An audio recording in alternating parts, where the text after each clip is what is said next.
Hello friends, welcome to our channel Flip Your Coin. पिछले कुछ सालों में गोल्ड की कीमत काफी तेजी से बढ़ी है और इसके साथ ही गोल्ड में इन्वेस्टमेंट करने वाले लोग भी बढ़ रहे हैं। लेकिन क्या सच में गोल्ड एक इन्वेस्टमेंट का अच्छा ऑप्शन है? गोल्ड में इन्वेस्टमेंट करके आप कितना रिटर्न कमा सकते हो? आज हम इस वीडियो में गोल्ड इन्वेस्टमेंट करने के कुछ बेसिक्स और गोल्ड इन्वेस्टमेंट के बाकी कुछ पहलुओं को देखेंगे। कोई भी इन्वेस्टमेंट अच्छी तभी कहलाती है जब वो आपको बढ़ती महंगाई से बचा के रखने के साथ ही अच्छे रिटर्न्स भी देती हो। पिछले कुछ सालों में एवरेज गोल्ड प्राइस की तरफ अगर देखें तो साफ दिखाई दे रहा है कि गोल्ड काफी तेजी से ऊपर आ रहा है और हाल ही में गोल्ड रेट्स 60,000 तक जाने की वजह से बहुत लोगों को कंफ्यूजन है कि क्या ये सही समय होगा गोल्ड इन्वेस्टमेंट करने के लिए, क्या उन्होंने देरी कर दी। ये जानने से पहले ये जानते हैं कि गोल्ड में इन्वेस्ट कैसे कर सकते हो। ज्वेलरी इंडिया में ये सबसे पॉपुलर ऑप्शन है गोल्ड इन्वेस्टमेंट का। इंडिया में यूज होने वाला 80% गोल्ड ज्वेलरी के लिए यूज होता है, लेकिन ज्वेलरी के साथ सेंटिमेंटल वैल्यूज भी अटैच होती है, जैसे कि मंगलसूत्र या फिर दादी के कंगन। ऐसी चीजें आप इमोशनल वैल्यू की वजह से आसानी से नहीं बेचते और जब हम कोई ज्वेलरी लेते हैं तो उसके ऊपर गोल्ड प्राइस के साथ मेकिंग चार्जेस भी लगते हैं। ये आपके इन्वेस्टमेंट वैल्यू को कम कर देते हैं। गोल्ड ज्वेलरी बनाने के लिए 22 कैरेट गोल्ड लगता है, 24 कैरेट नहीं, तो आप प्योर गोल्ड भी नहीं ले पाते। इसे एक एग्जाम्पल से समझते हैं। बाबू भैया ने 2020 में 50,000 तोला के रेट से 2 तोला गोल्ड ज्वेलरी ली है।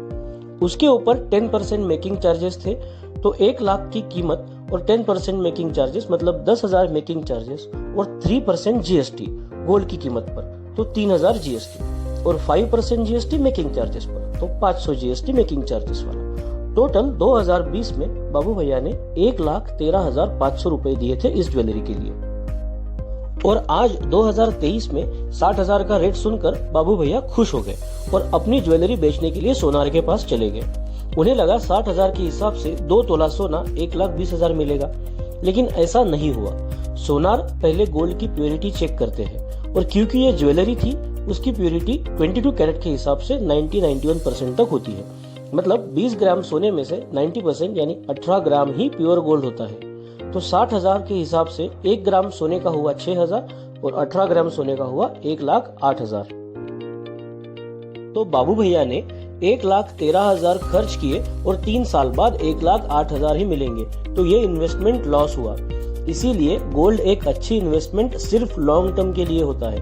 अगर 2015 में यही सोना लिया होता तो 26,000 के रेट से जीएसटी और मेकिंग चार्जेस मिला के ये उन्हें सिर्फ 59,000 में जाता, तो वो 8 सालों में इस सोने पर अराउंड 48,000 के ऊपर कमाते।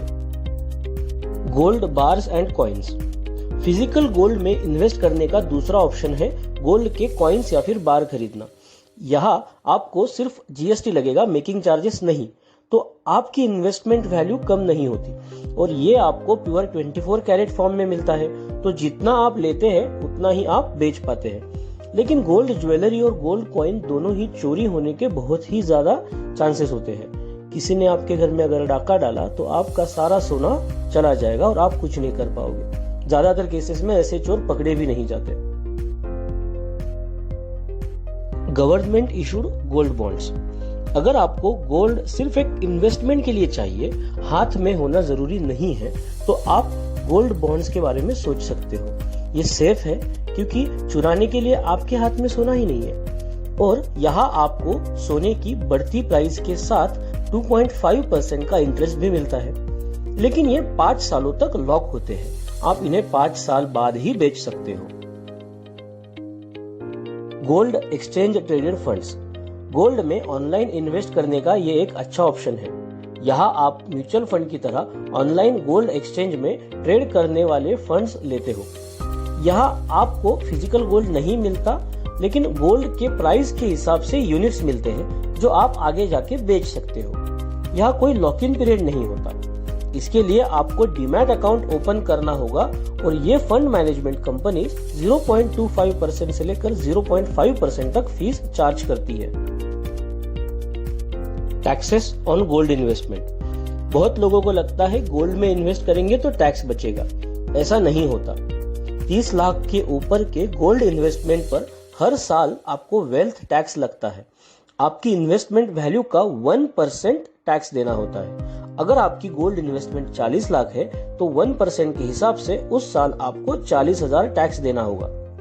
अगर आप गोल्ड खरीदने के बाद उसे 3 साल के बाद बेचते हैं, एक्चुअल गोल्ड या फिर गोल्ड एक्सचेंज ट्रेडेड फंड कोई भी, तो उसके ऊपर आपको 20% long term capital gain tax लगता है।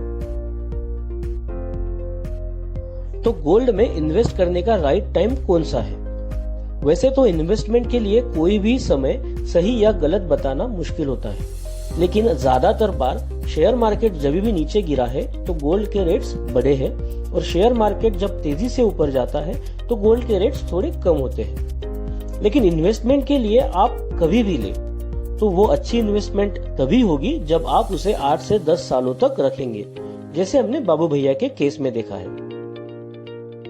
तो गोल्ड में इन्वेस्ट करें या नहीं, और करें तो कौन से फॉर्म में करें, ये कम्प्लीटली आपका डिसीजन होना चाहिए।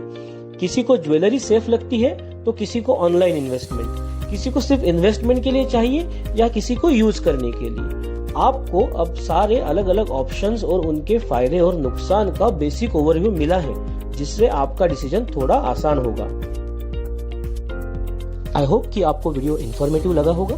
Thank you for watching. Keep saving and make sure to flip the coin of your destiny in your favour.